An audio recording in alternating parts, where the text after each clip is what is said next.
Hi, it's Fiestaro. Hello, Sagittarius Placement. So, this is your love reading ngayong March. Okay, syempre, before tayo mag-start, kung hindi ka pa nakakapag-subscribe, please do subscribe and hit the notification bell para lagi po tayo maging updated sa mga mangyayari pa lang. Okay, and syempre, yes, if you're interested or may mga tanong pagdating po sa private reading, just message me sa akin pong FB page for more info. And syempre, if you're interested at may mga tanong rin pagdating sa ating all-in-one evil eye bracelet, sa ating evil eye ring, and sa ating evil eye necklace. So, ito na siya. Papakita ko sa inyo. Okay, so, ganito siya. Okay? So, diba? So nice. Woo! Oh, diba? Ang classy. Okay. So, yan siya. So, yeah, kung may mga katanungan, just message me. Message po ha, wag comment section. Okay? Oo, wag dyan. Hindi ko kayo marireplyan lahat. Okay? So, yeah. Mhm. Mhm, mhm, mhm. Okay, so let's start with you. Let's start with you. Let's start Sagittarius placements. Anong meron pagdating sa iyong situation ngayon? Okay, ano bang meron ngayon? The Ace of Swords in reversed. And oh no. Oh, no, no, no, no, no, no. The Four of Wands. Okay.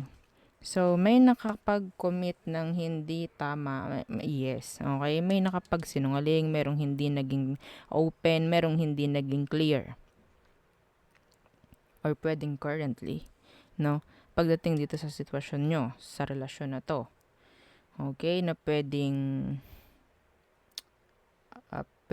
sabihin nating nakakapagbigay ng hindi maganda or nakakapagbigay ng upset o na-upset yung isa, nagre-regret yung isa, parang ganyan. Okay? Yeah, the Eight of Swords in reverse. Some of you, alam nyo to, na may nakakapag-commit ng hindi tama sa relasyon. Okay?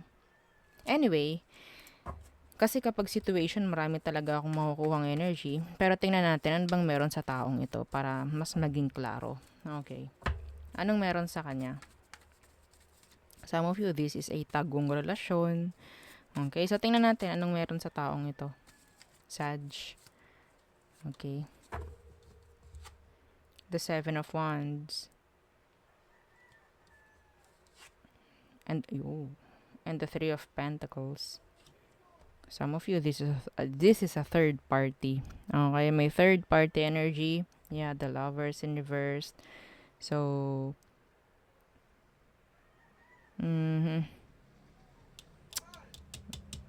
okay. So, hindi na nagiging maganda nga talaga, no? Yung situation. Hindi na nagiging maganda kung anong meron sa relasyon ngayon. Kasi nga may nagsisinungaling, merong hindi nagiging tapat.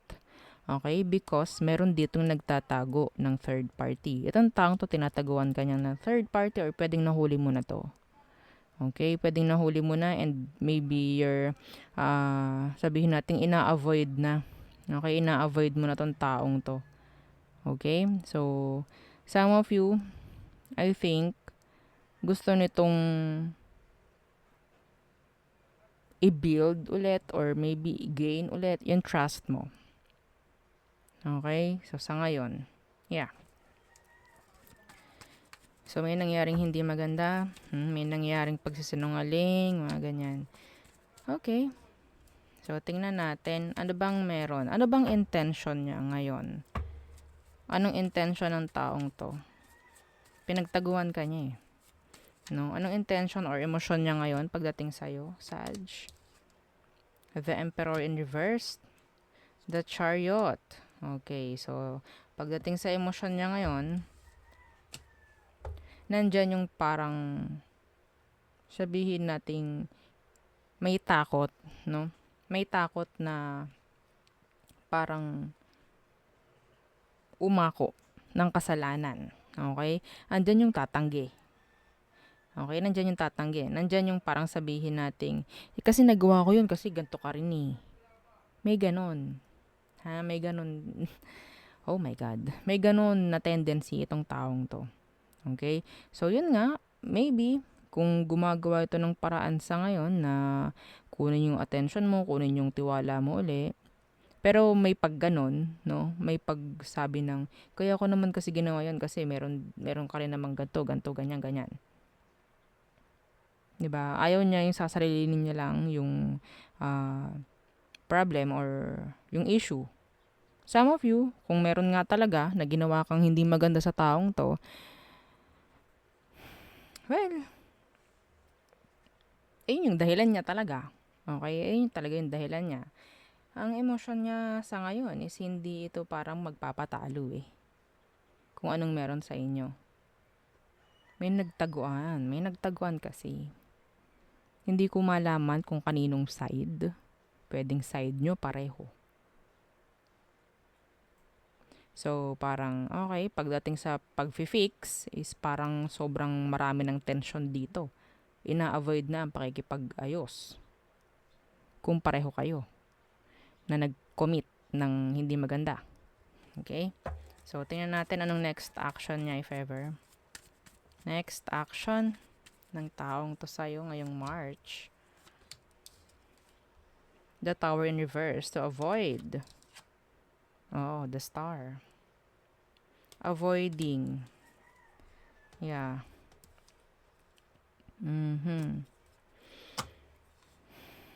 May pagdadalawang isip na siya. Oo, pagdating sa pakikipag-fix dito. Pwede maging vice versa if ever. Okay, kung hindi mo na magawang magtiwala at talagang ina-avoid mo na tong taong to. Kasi tingin mo wala na siyang gagawing wala na siyang gagawing matino. Okay, so kung hindi mo na kayang magtiwala, hindi ko na po kayang magtiwala sa magiging connection namin. So, mas maganda, wag mong ipagdamot sa kanya yung clarity. Like, okay, hindi ko na kayang makipag sa'yo or hindi ko na kayang magtiwala muli.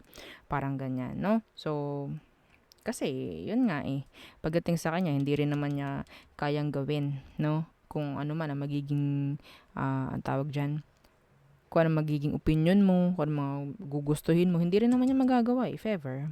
The Emperor in reverse. Okay, so kaya siguro nasa energy ng Seven of Wands yung iba sa inyo, pagdating sa Three of Pentacles, is maybe sawa na or sabihin natin nadala na. No? So, avoiding, oo, pagdating sa pakikipag-ayos, ang next action, parang ganyan. Or some of you, yung iba sa kanila, hindi ito nag-healed. Okay, hindi sila healed. They avoid, oo, they avoid the process of healing. Okay, so, yun nga. May chance na may mangyari na naman ganito. Okay? So, ano ang inyong outcome / advice? Okay, tingnan natin. The Three of Wands. A lot of three. No? Three of Wands and the Knight of Pentacles in reverse. So, expectations, pwedeng ito yung isang rason minsan, okay, ng hindi pagiging sabihin natin, yung pag-asa ng asa, minsan dun dumarating sa parang nakakaubos or nakakalugmok lalo, no? So, don't try na mag-expect sa sitwasyon na ganito. Kung sa tingin ninyo, gusto niyang gumawa ng something, no? Hindi mo kailangang hintayin. Okay? Hindi mo kailangang hintayin. So, si Three of Wands this is an energy of like a new beginning. Okay? Like, focusing on new things. Mga ganyan. Okay? So, kung makikita nyo, meron ditong tatlong wands. Okay? Pero yung isa dito, yun lang yung hawak niya. Okay? It's like an ace of wands for me. So, andito yung two of wands which is giving you confusion. The two of wands. Okay? Energy yun ng confusion or delays. Ngayon, kung makikita nyo, tinatalikuran nyo yung dalawa. Okay? So, talikuran kung anong nagbibigay ng confusion, talikuran kung anong nagbibigay ng delays. And ito ang hawakan mo. Okay? Kung ano ang meron sa present moment.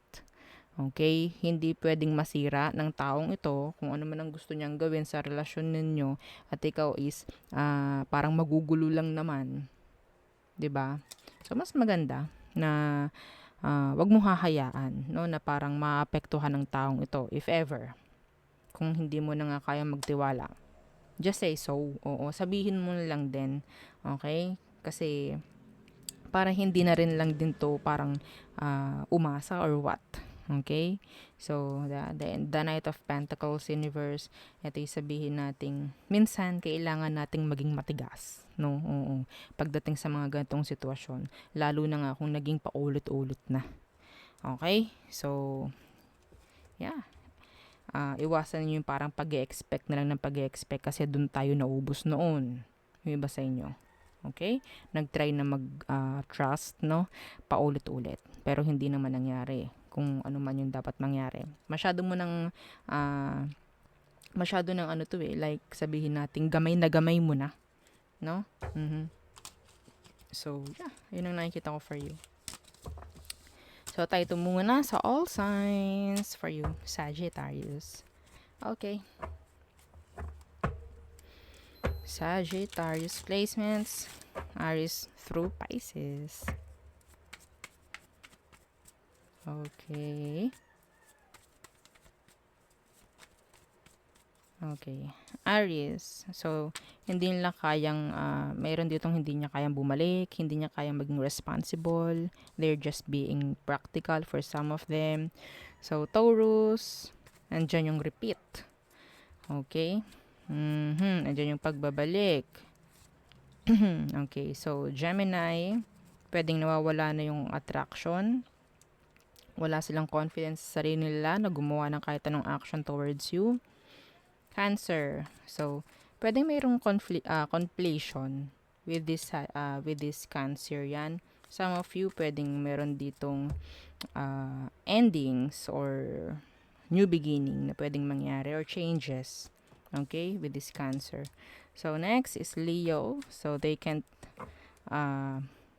make effort or parang wala silang kakayanan na parang gawin nga kung anong dapat gawin, parang ganyan. Okay? So, some of them, they're too draining. Okay, Virgo, they're like obsessing. Pagdating sa'yo, they're too toxic rin naman. Okay, Libra, they want a new beginning with you. Okay, Scorpio, they're moving away or sabihin nating lumalayo. Okay, detaching, parang ganyan. Sagittarius, they're being irresponsible, unreasonable, parang ganyan, oo. So, they're like being immature. Okay, yeah. Pwedeng hindi rin sila makagawa ng decision sa ngayon. Okay, Capricorns, they want a connection, romantic connection with you. Okay, maybe they, like, feel you, no? Like, kahit sabihin natin may nangyaring disconnect dito, parang nararamdaman ka pa rin nila. Okay? So, Aquarius, some of them, they're like shy sa mga gusto niyang sabihin. Okay? I think merong emosyon ito or meron siyang gustong sabihin sa'yo pero hindi nila alam kung paano or paano sasabihin. Okay? So, Pisces, they want commitments, they want long-term relationship with you. Merong gustong i-grow pagdating sa connection. Okay? So, yun ang aking reading for you, Sagittarius placements. Again, don't forget to like, share, and subscribe. Thank you. Bye!